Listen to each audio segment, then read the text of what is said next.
I would say the invention of the computer because of how integrated that is today and the way we work today compared to years ago. I had two professors that were in very different disciplines.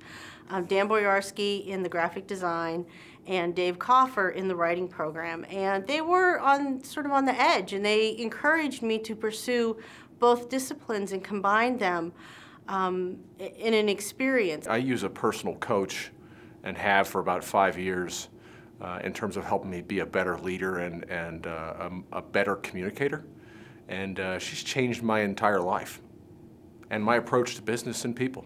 The single biggest influence is probably a real belief in that communication and how you develop it, it can be both systematic and creative. The creativity gets a chance to break through when you've got real kind of set milestones and how you like to develop things. I think it's my own little form of ADD has been the biggest influence, and I'm very fortunate for that because I've always really looked for change. I get bored quite easily, and I think that enabled me to adopt a variety of different media experiences and to look for the next envelope. I've got to say it's probably my father, Dr. Charles Popovich, marketing professor, and somebody who always helped me keep in mind those marketing basics. And I think those marketing basics have helped keep my creative guy in check, which has probably served my clients well, having a mix of those two. You know, I think my parents had a big influence on me, particularly my father. And that is, they were inquisitive and they were curious. And I just think that is one of the great things about what design invites one to do. It invites one to be very curious and inquisitive about the world. He said, my typewriter has the same number of keys as everybody else's, and my phone calls every other phone. Good advice. I think it's partly because I was raised the way I was, to be broad-ranged and well-rounded, probably just to get me into a good school, good college. But I kept it going, I think, for the rest of my life. So I tend to be very curious about different aspects of whatever it is that I'm doing. And I think that's valuable. And for me, it's very valuable to kind of understand enough to be dangerous. So it probably stems from there. Yeah, I mean, I'd say it's definitely different influences for each one because, I mean, it's not like you can, say like, Jackson Pollock is, influencing my, my graphic design today. I mean, he might, but I mean, it's like in terms of like, I can say my grandfather influenced my work ethic, I mean, there's things like that that definitely come to mind.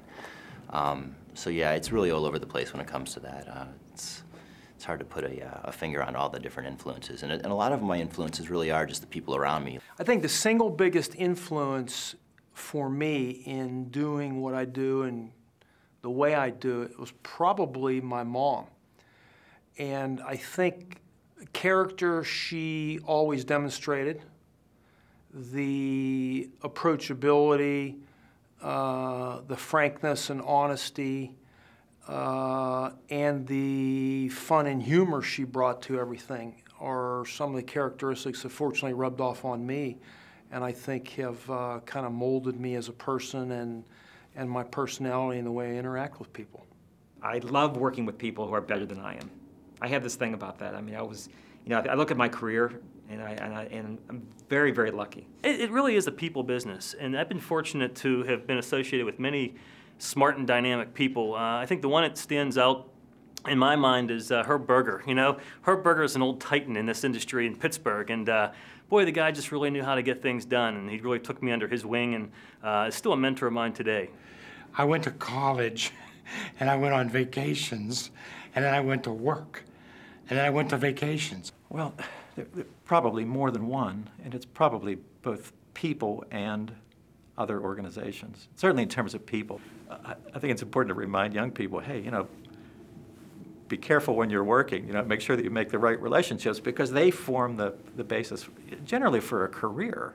And in my case, it's absolutely true. They don't teach you how to do that in school. You kind of have to do it and get to know how people work, and then hopefully you can work together to get a good result. My 15 years at DDF&M, that's where I really learned everything. Running their media department for 15 years is where I really cut my teeth on everything and learned everything. And that's where I really learned how to develop the culture of customer service. I think integrity in how I approach my job and interaction with clients and people in general. I think that carries through to kind of the results that I am able to attain and the relationships I'm able to make. Every time I'm asked to do a record or create a piece of music or create an advertisement for somebody, do a voiceover, do somebody's voice tape, even the simplest things, somebody is including me in achieving their dream. And that's a really cool thing to be able to do. I would say fear. I mean, I've never felt like I had the background for this business or for production or creative endeavors or business. I've never formally trained in any aspect of it, so I always feel like I need to work harder than the next guy, outthink them, and that's been my motivator. And I never get comfortable, so I'm working on it though.